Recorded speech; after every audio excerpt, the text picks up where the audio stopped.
Check.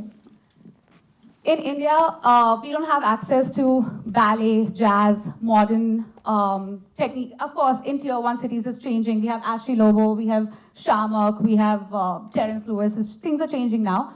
But in other cities, it's not very accessible. So, we grow up dancing Bollywood, we grow up dancing folk, we grow up dancing Bhangra.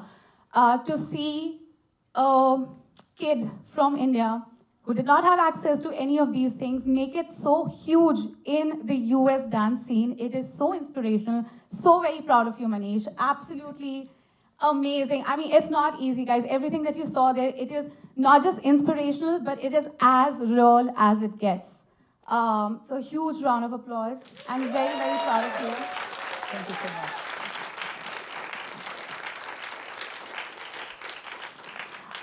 Just to introduce myself, my name is Deepali. I am the founder of a community that we fondly call Live to Dance. But it is much more than that. It has become a synonym for home for a lot of Indians who come to Seattle. Dance is just a fraction of what we do, but it brings us together. Dance is a very big part of our culture, yet it is not given that visibility in India. And everything that you saw is very real.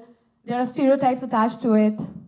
Boys usually don't take up dancing as career. Dance as a career is not encouraged, and not many opportunities. So this, I hope, brings so much light and so much respect to the career, to dance as a career. I'm going to open the floor for questions. I myself have too many questions. Actually, can I start with one question for you? Yes. You're in the city of Starbucks now. Yes. Did your dream finally come true? Yeah.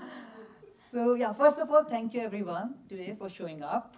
And thank you so much for watching a movie and giving a laugh to it. And yes, right now I am here, a lot of Starbucks. In India, when there was in Andheri that time. And I remember he used to bribe us that if you learn Kosser or Lebaya their variation, I will treat you in Starbucks. So we were like, hungry kids. Like Starbucks was very expensive and and it was hot. Mumbai is very hot, so mocha frappuccino, cookie crumble. That was my favorite. So every time he know that they're not gonna learn because we didn't have anyone to look up to. So we just look in the phone, on his phones, and try to learn. And also he can't demonstrate by himself because he was old. So we have to do what we have to do from the videos. And we were not really that good, but at least we put effort. So that's why he used to treat us in the Starbucks. So I can say there's a contribution behind dancing a little bit of Starbucks. So I'd like to get your thoughts on how did you think of Starbucks being a bribery to get to learn to dance? Well, first of all, what a beautiful film, and really congratulations to you.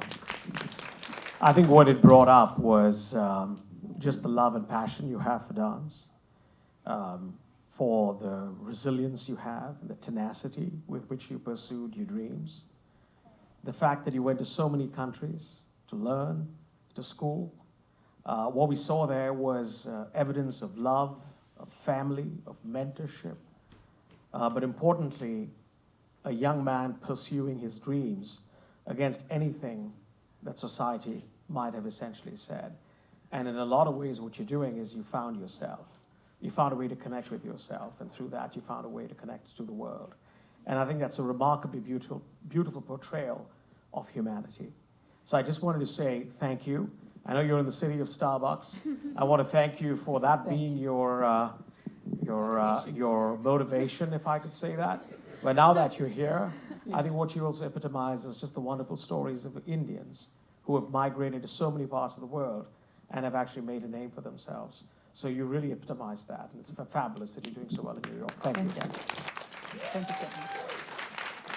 Thank you, sir. I'm going to open the floor for questions, if anybody has any questions. Yes. First of all, I know your journey very closely. You have been an inspiration to me since I was a little kid. And what I noticed is that in the dance world, there is this toxic competition. Like you were pit against Amir, Amir was pit against you, and it's constantly like, oh, you're not flexible enough, your body is not good enough, like all these things, right? You're too short, you're too tall, and all these things. So I just wanted to ask you, how did you still keep going despite being criticized all the time and like manipulated against your fellow artists? How did you navigate through that? Okay. So first of all, I want to be clear that in other sports, football, basketball, gymnastics, coach do that, right? You compete with other people because that help you to grow. It's a healthy competition. Sometimes it's not like we were like very good with each other. It's not like we are against, we are like, cutthroat thing. No, it's help each other to grow more. Because if you see someone, because in India, that time, there was no one look up to. So if one person is growing, other person pushing, because you have something like motive to do. So I am glad that what he did it, that was a good way also to push, because he find a different way for us to push. Sometimes bribe, sometimes competition, sometimes something like that.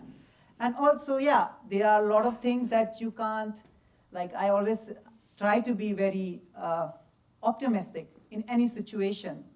I always say if you love something, you should love every bit of it, not just the good part and clapping, but also sacrifices, also the pain, also the injuries, everything come with it, because that will make a whole journey and whole experience of it.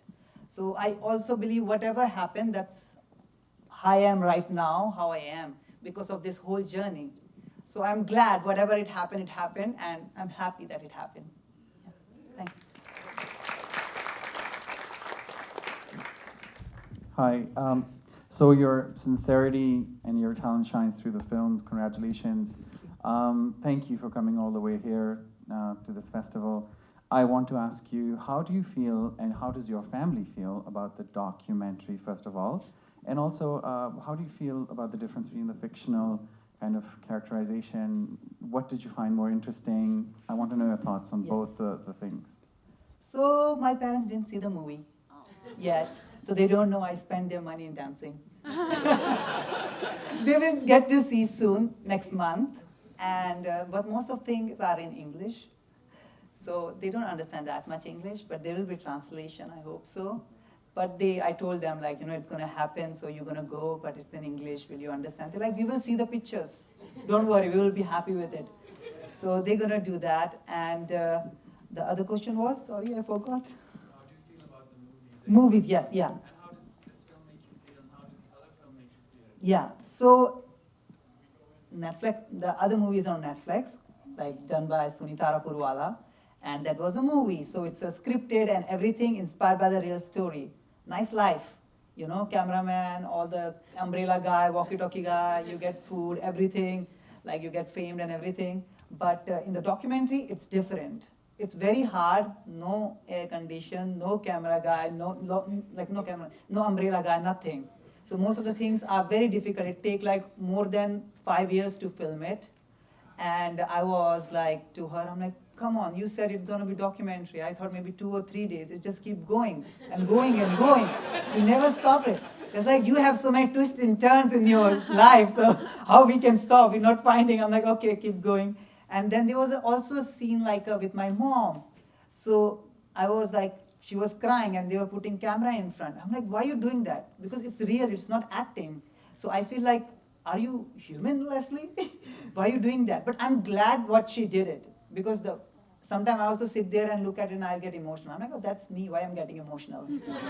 So she did a good job. Like many times, like with my father, I was dancing. So I'm very shy with my father. And she told me, go and dance with your father. I'm like, no. So she went to my father, go dance with Manish. So he was coming and dancing with me. And I'm like, what's happening? Like, why he never do that? So like, a lot of things like, so it's very different experience. But when I watch this movie, I feel more connected because everything is real. My real parents, real people, real teacher, everything. So, yeah. And real fantasy. Thank you.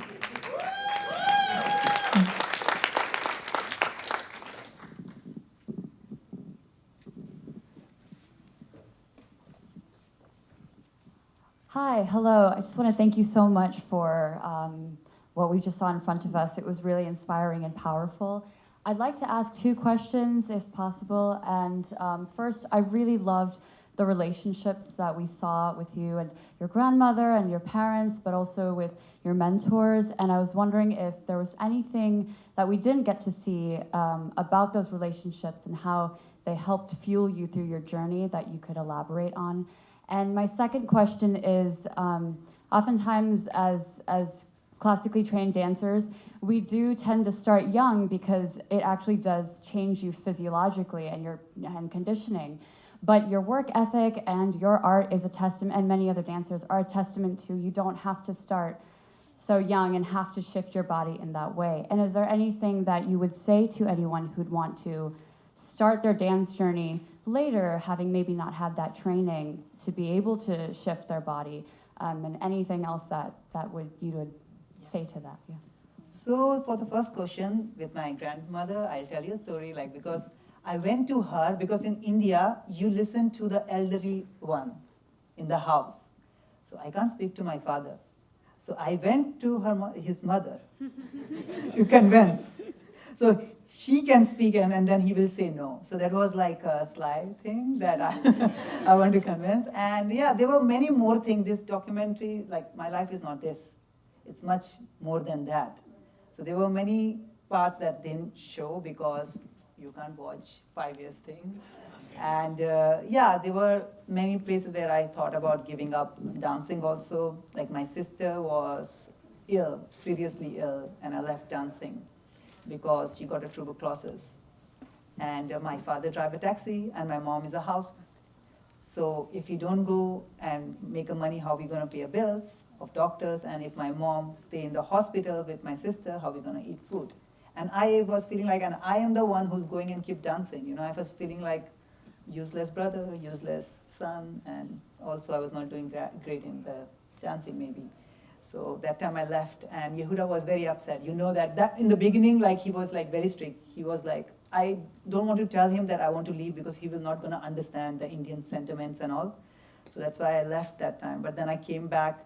My parents supported me much more because they saw me, I'm home, I'm not going, but I was maybe sad. And sometimes we used to sleep on the floor, so I used to sulk behind my mom. So my mom talked to my father. He's like, you know, he doesn't seem happy. So my father came to me once and he told me, look, Manish, like, we have just only taxi. I can take a loan on it, and whichever class you want to go here, you can go. So the thing that he told me, it was more than enough. I'm like, I don't want anything. And I went back and I was like, now I don't care what people think about me. I don't care, like, if I'm started late. I don't care, like, people judge me because I don't have a right physicality, my feet or something. My parents are supporting me now, you know? It's a big thing when someone supports, like, especially your parents, they support, it changes the world. Like, it gives you so much power that you will, like, fight.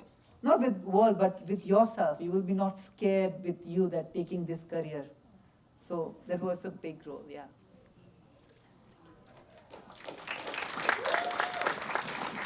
I have a question.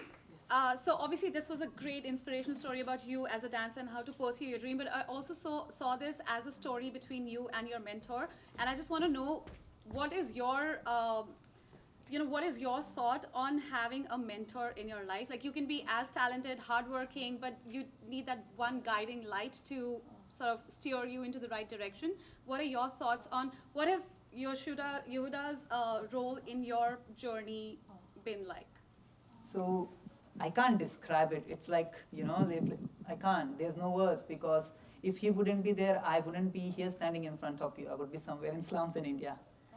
So he did a lot of things for me. He fight with the people for me. There were a lot of other things, like I got it so many times rejected by US Embassy for the visa also. Like, there's so many other things happen, like, you know, so he fight, with the government sometimes he's like, I'm this and that.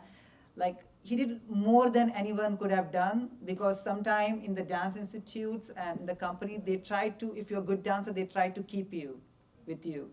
But this guy tried to push away us from him. Even if we were helping him, like crossing the road, translating English and everything, like Hindi in English and all, it's staying in India. But he knew it what we needed. He was saying, I'm jealous, but I don't think so he was jealous. You know?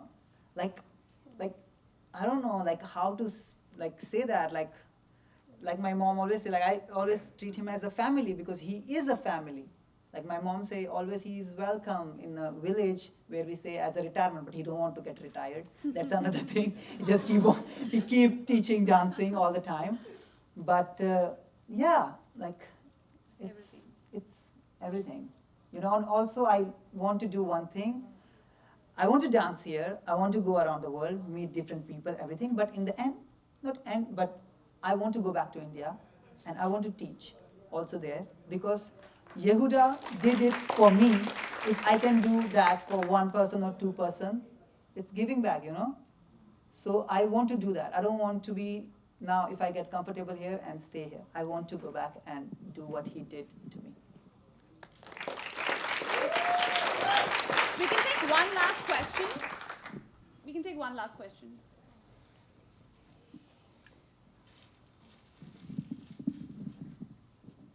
Thank you so much for sharing your story. Like echoing what everyone said, that was absolutely beautiful and heartwarming.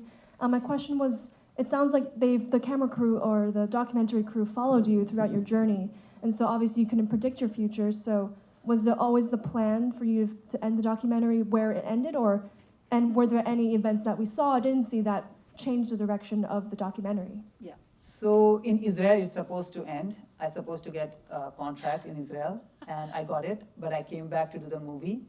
Then after movie, shoulder injury, COVID. So that's why it got stretched and stretched and stretched. So we didn't knew that going to happen like this. So it was unplanned, and she was stressed too because it's already 3 years and there's no ending. Then after that, you have to do editing, you have to do put the music score and everything. And I have to also tell that in my movie, most of them are women. Director who wrote the score, also editor. Also my other movie, Ye Ballet, was that. So it's, sometimes I feel like it's like all these women like push this movie on two men. So it's like so wonderful, like all this movement behind that. My grandmother, my mother, like this all part, Maria, my sponsor, they all are women in my movie, like even executive directors and all. I'm like, wow, you know, you don't get to see that. Yeah. Awesome. It's really well edited. Thank you. I will tell to her. Tomorrow I'm going there. I'm going to tell. Yeah. I have a question. How do you think in India now arts like dancing is seen with your documentary and Ye Ballet, and do you think there's a wave of change or Yes. minds are changing? Yeah. So I always say like, the thing is like, India have a rich tradition, you know. We have 7 classical dance forms. We have Bollywood, every state have their folk dancing. I can see that why ballet didn't make it there. But right now, making a place, but also I can understand there's a rich tradition. We have a almost older, like much older than ballet. Ballet is just 300 years old. Our dance forms are very long, like, you know. But right now it's getting more evolved because people want to also mix up with, like, you know, like give and take. And it should be happen. Also, my dream is to take the company which I dance to India so the people can see there's an Indian guy who's dancing in a company. Because it's so hard to come all the way to America and see the performance and do that, because leaving your loved ones, your parents and all are coming here. So I can't bring whole India to America, but I can bring a little bit of America to India.